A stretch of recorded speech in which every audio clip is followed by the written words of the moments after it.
Welcome to കാസ്ട്രോണ്ടർ media. ഇന്നിവിടെ review ചെയ്യാൻ വന്ന പടത്തിൻ്റെ പേര് ആര്യൻ. പടത്തിൽ അഭിനയിച്ചിരിക്കുന്നത് വിഷ്ണു വിശാൽ,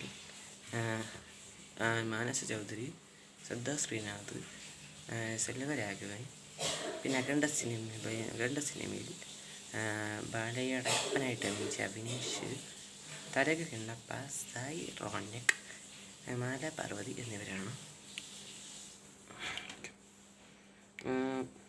പണം ഡയറക്റ്റ് ചെയ്യുന്നത് പ്രവീൺ കെ എന്ന് പറഞ്ഞ ഒരാളാണ്. San location editor. പടത്തിൻ്റെ മ്യൂസിക് എന്ന് ജിബ്രാനാണ്.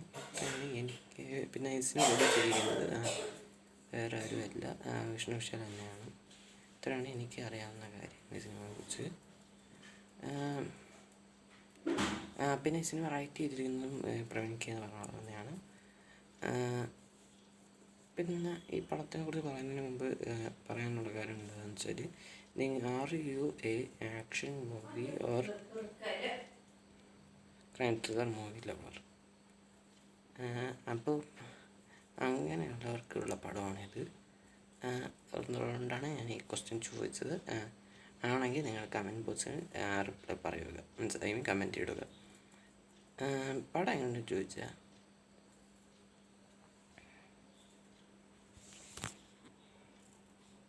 It's A above average film. പടത്തിൽ പോസിറ്റീവ്സ് വെച്ച് നോക്കുകയാണെങ്കിൽ, പോസിറ്റീവ്സ് അല്ല നെഗറ്റീവ്സ് എടുത്ത് നോക്കുകയാണെങ്കിൽ, ഈ സിനിമയിൽ വിഷ്ണു വിശാലിൻ്റെ ഇൻട്രോ എന്ന് പറഞ്ഞിട്ട് ഒരു ആക്ഷൻ സീക്വൻസ് കാണിക്കുന്നുണ്ട്. ഓക്കെ, ഇത് ഇപ്പോൾ ഒട്ടുമിക്ക ക്രൈം ത്രില്ലർ ഞാൻ കണ്ട ഒരു ത്രില്ലറിൻ്റെ ഒക്കെ പേരുകൾ എടുത്ത് നോക്കുകയാണെങ്കിൽ, ആ സിനിമയുടെ സ്റ്റാർട്ടിങ് നായകൻ്റെ ഇൻട്രോ എന്ന് പറയുന്ന ഒരു ആക്ഷൻ സീക്വൻസിലൂടെ ആയിരിക്കും. അപ്പോൾ ആ ക്ലീശ ഇവിടെയും വന്നിട്ടുണ്ട്.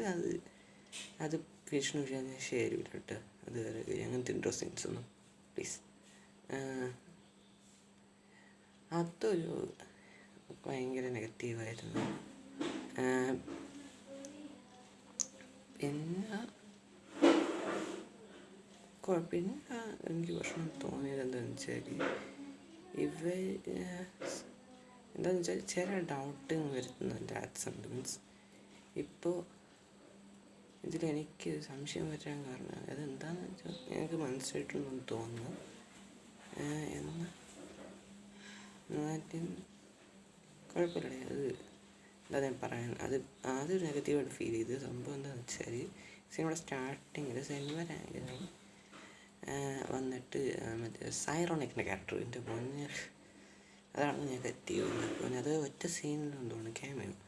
അത് അങ്ങേർക്ക് പകരം വേറെ ആരെങ്കിലും ചെയ്യിപ്പിക്കായിരുന്നു എനിക്ക് തോന്നി. കാരണം സൈറോനക്ക് മറ്റേ ഞാൻ അങ്ങേറെ ആദ്യം കണ്ടിട്ടുണ്ട് വടകര റെയിൽവേ സ്റ്റേഷനാണ്. അതിൽ മര്യാദയ്ക്ക് അതിൽ നായകനായിട്ട് അഭിനയിച്ചിട്ടുണ്ട്. അപ്പോൾ അത് വെച്ച് നോക്കുമ്പോൾ ഇതിൽ ഒരു ആക്ടറായിട്ട് തന്നെയാണ് അഭിനയിച്ചിരുന്നത്. ബട്ട് അയാളുടെ ക്യാരക്ടർ ഒരു വകയ്ക്കുന്നുണ്ട് കേട്ടോ. മീൻസ് അങ്ങേക്ക് പകരം വേറെ ആരെങ്കിലും കാസ്റ്റ് ചെയ്യാത്ത തോന്നിച്ച് അതൊക്കെയല്ല ഓക്കെയാണ്. പിന്നെ സ്റ്റോറി വൈസ് നോക്കുകയാണെങ്കിൽ കുറച്ച് ഇതിലായിട്ടും ഒരു ക്രൈം ത്രില്ലറിന് ഞാൻ ശ്രദ്ധിക്കാത്തൊരു ടൈപ്പ് സ്റ്റോറിയാണ്. മീൻസ് എന്താണെന്ന് വെച്ചാൽ, ഈ സിനിമയുടെ സ്റ്റോറി എന്ന് പറയുന്നത് എന്താണെന്ന് വെച്ചാൽ, ഒരു റൈറ്റർ, മീൻസ് നമ്മുടെ സെൽവരാഘവൻ, മീൻസ് ധനുഷിൻ്റെ ചേട്ടൻ ഒരു റൈറ്ററാണ്. മീൻസ് ക്രൈം നോവൽസിനൊക്കെ കുറിച്ച് എഴുതുന്ന ഒരു ആളാണ്. അപ്പോൾ അങ്ങനെ ഒരാളാണ്. അപ്പോൾ അങ്ങേര് എനിക്ക് വല്ല മീൻസ് അങ്ങേര് റൈറ്റ് ചെയ്യുന്നതേ ഉള്ളൂ. മീൻസ് കഥകളൊക്കെ എഴുതും, ബട്ട് അതിന് വേണ്ടത്ര മീൻസ് പ്രശംസയോ ഇല്ലെങ്കിൽ അങ്ങേരെ തള്ളിക്കളയാണ് അങ്ങനത്തെ ഒരു. അപ്പോൾ അങ്ങനത്തെ ആൾക്കാരെ ചൂസ് ചെയ്ത്, അപ്പോൾ അങ്ങനെ വരുമ്പോഴത്തേക്കും അങ്ങേര് ഒരു മീൻസ് ന്യൂസ് ചാനലിൻ്റെ ഷോയ്ക്ക് നിങ്ങൾ ശ്രദ്ധിച്ചിട്ടുണ്ട്. ഇപ്പോൾ ചില റിയാലിറ്റി ഷോസിൽ മീൻസ് ഇപ്പോൾ കൊടീശ്വരനൊക്കെ എടുത്ത് പോകുകയാണെങ്കിൽ, കൊടീശ്വരൻ്റെ ശ്രദ്ധിച്ചിട്ടുണ്ടോ? ഇപ്പോൾ ഇവിടെ ഒരു side means judge means question ചോദിക്കാൻ, പിന്നെ വേറെ ഒരാളെ ആൻസേഴ്സ് പറയാൻ ഒരാൾ, പിന്നെ പിന്നെ ഒരു ഗാലറി ഉണ്ടാവും. മീൻസ് ആ ഗാലറിയിൽ ഒരുപാട് ആൾക്കാരുണ്ടാവും. മീൻസ് ഏതിലിപ്പോൾ കോളോ ഫ്രണ്ട്, ഫോണോ കോളോ അങ്ങനത്തെ ഇതൊക്കെ ഉണ്ടാണെങ്കിൽ അവരുടെ അടുത്തായിരിക്കും ചോദിക്കുക. അപ്പോൾ അങ്ങനെ ടൈപ്പ് ഒരു സാധനമുണ്ട്. മീൻസ് ഇപ്പോൾ ബിഗ് ബോസിലും അങ്ങനെ ഉണ്ട് കേട്ടോ, ഇങ്ങനെ ഗാലറി. അപ്പോൾ അതേമാതിരി ഇവിടെ ഒരു ഗാലറി ഉണ്ട്. അമ്മ ഇവിടെ വെച്ചിട്ട് ഇങ്ങനെ ഇറങ്ങി വരണം. എന്നിട്ട് ഇയാളുടെ കാലിലൂടെ വെടി വയ്ക്കണം. എന്നിട്ട് പോലീസുകാർ വരുമ്പോഴത്തേക്ക് ഇങ്ങനെ സ്വയം ഷൂട്ട് ചെയ്ത് കളയണം. എന്നിട്ട് അപ്പോൾ നമ്മൾ വിചാരിക്കും ഈ ഇങ്ങനെ സീരിയൽ കില്ലർ മരിച്ച് പിന്നെ ഇങ്ങനെ ഇങ്ങനെ കൊല ചെയ്യണമെന്ന്. അപ്പോൾ എന്നിട്ട് ആ ആൾ മരിച്ച് 5 കൊല ഇങ്ങനെ നടന്നു പോവുകയാണ്. മീൻസ് 5 കൊല നടക്കുന്നുണ്ട്. പക്ഷേ the serial killer was dead. അപ്പോൾ ഇത് എങ്ങനെ പോലീസുകാർ സ്റ്റോപ്പ് ചെയ്തു, means Vishnu Vishal and team എങ്ങനെ സ്റ്റോപ്പ് ചെയ്തു, അതാണ് ഈ സിനിമയുടെ സ്റ്റോറി ആയിട്ട് വരുന്നത്. ഇത് ഒരു ക്രൈം ത്രില്ലർ വൈസ് നോക്കുകയാണെങ്കിൽ ഇതൊരു ന്യൂസ് സ്റ്റോറിയാണെന്ന് എനിക്ക് ഫീൽ ചെയ്തിട്ടുണ്ടായി. സ്റ്റോറി വൈസ് നല്ല റിട്ടേൺ ചെയ്തിട്ടുണ്ട്. പ്രവീൺ കെ എന്ന് പറഞ്ഞ ഒരാളാണ് ഇത് ചെയ്തിരിക്കുന്നത്. ഇത് ഒരു ഇൻസ്പിറേഷനാണെന്ന് എൻ്റെ ഒരു ഫ്രണ്ട് പറഞ്ഞിരുന്നു. But I don't know about that. ഒരു സീരീസിൻ്റെ ഇൻസ്പിറേഷനാണ് ഞാൻ കേട്ടത്. ബട്ട് ഐ ഡോണ്ട് നോ, ആ സീരീസ് ഞാൻ കണ്ടിട്ടില്ല. എന്തോ മേനക എന്നെന്താണ് പേര് പറഞ്ഞത്. ഞാനത് ഇതുമായിട്ടും കണ്ടിട്ടില്ല. എന്തെങ്കിലും സമയം കിട്ടുകയാണെങ്കിൽ കണ്ടു നോക്കാം. എന്തായാലും ഈ പടം കണ്ടത് 3 മണിക്ക് 11 രൂപ. അപ്പോൾ നല്ലൊരു ഡേറ്റ് എക്സ്പെൻസ് കിട്ടി. പിന്നെ ആരെങ്കിലും രാക്ഷസൻ സിംഗറുടെ ക്യാരി ബെസ്റ്റ് ഫിലിമിൽ നിന്ന് ഞാൻ വിശ്വസിക്കുന്ന ഒരു സിനിമയാണ് രാക്ഷസൻ. അപ്പോൾ അതിൻ്റെ അത്ര മീൻസ് അതുമായിട്ട് ഒരു ബന്ധവുമില്ല. അതുമാതിരി ഒരു പടം വിചാരിക്കുകയും വേണ്ട. This is truly different from രാക്ഷസൻ. ഒരു ക്രൈം ത്രില്ലർ, ഞാൻ വീണ്ടും പറയുന്നത്, നിങ്ങളൊരു ആക്ഷൻ മൂവി ലവറോ ഇല്ലെങ്കിൽ ഒരു ക്രൈം ത്രില്ലർ മൂവിയോ ലവറോ ഇല്ലെങ്കിൽ രണ്ടും കൂടി ആയിട്ടുള്ള ഒരാളാണെങ്കിൽ മാത്രമേ ഇത് നിങ്ങൾക്ക് കണ്ടുകൊണ്ടിരിക്കാൻ പറ്റുള്ളൂ. അല്ലാത്ത പക്ഷം കാണാനേ പറ്റില്ല. എൻ്റെ ഒരു തന്നെയാണ് ഈ സിനിമ. അപ്പോൾ അതും വിചാരിച്ചുകൊണ്ട് വരണം. ഇല്ലെങ്കിൽ സത്യമാണ് തല വെച്ചു പോകുന്നത്. ഇതെന്ത് ഊളപ്പടമെന്ന് പറഞ്ഞ് നിങ്ങൾ ഇറങ്ങി വിടും. അമ്മാതിരി തന്നെയാണ് അത്. പിന്നെ സിനിമ എനിക്ക് ഹൈലി പോസിറ്റീവ്സ് എടുത്തോളാണെങ്കിൽ വിഷ്ണു വിശാലിൻ്റെ ആക്ടിങ്, പിന്നെ സെൽവരാഘവൻ്റെ ആക്ടിങ്, പിന്നെ music and BGM wise Ghibran super ചെയ്ത് വെച്ചിട്ടുണ്ട്. പിന്നെ ഇതിൽ ഞാൻ പറയാൻ മറന്നു കേട്ടോ ഒരു കാര്യം. ഇതിൻ്റെ സ്റ്റോറി വേറെ ലെവൽ സ്റ്റോറി, അതൊരു ഹൈലി പോസിറ്റീവാണ്.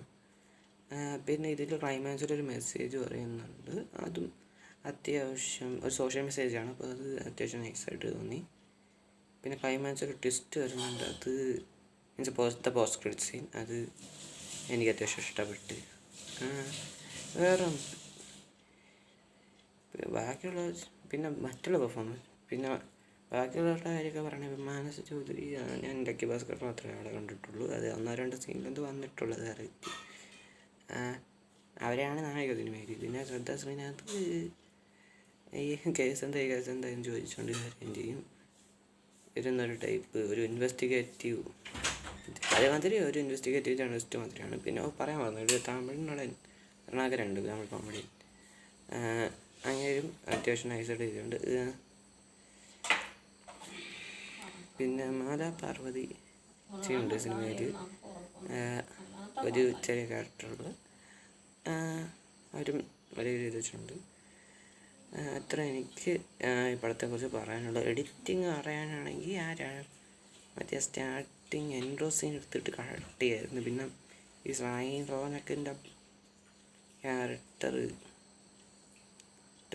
സീൻ എടുത്ത് ചാനലിലൊക്കെ വേറെ ഒരാളായിരുന്നെങ്കിൽ കുഴപ്പമില്ലായിരുന്നു. അത് എഡിറ്റ് ചെയ്ത് മാറ്റണം എന്ന് ഞാൻ പറയുള്ളൂ. ബട്ട് സീൻ നൈസായിരുന്നു. ബട്ട് ആളുടെ ക്യാരക്ടർ എനിക്ക് അത്രയും ഒരു ഇതാവുന്നില്ല, ഡൈജസ്റ്റ് ആവുന്നില്ല.